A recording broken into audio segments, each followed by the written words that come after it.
In tonight's Whatever Happened To segment, massive reforms called for at the National Security Agency over surveillance on Americans.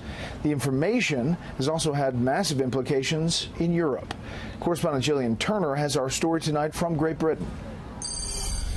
One-time NSA contractor and CIA employee Edward Snowden is believed to be in Hong Kong tonight, hiding out after leaking information. The Snowden revelation shook the world during the summer of 2013, and ever since, the National Security Agency and U.S. Congress have been embroiled in an epic battle over the legality of mass surveillance. Back then, the 29-year-old NSA contractor publicly confessed to stealing a trove of highly classified intelligence about U.S. surveillance programs. Snowden handed that intel over wholesale to the UK's Guardian newspaper and New York Times, and in the process revealed that the intel community was collecting information about Americans suspected of having ties to terrorism, prompting a national outcry. What Snowden did more than anything else is he brought one word to the forefront, and that was privacy. It burst the bubble. People thought they had far more privacy than they really did. A lot's happened in the ensuing years since the very public fallout.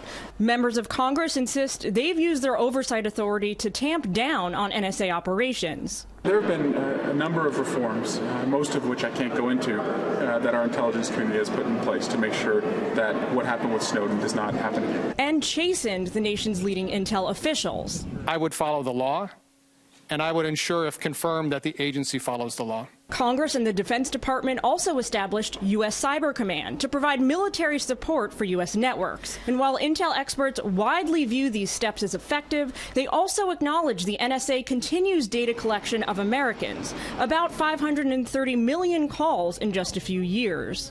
The problem is we're collecting more and more, but the real question is how much of this are we really processing?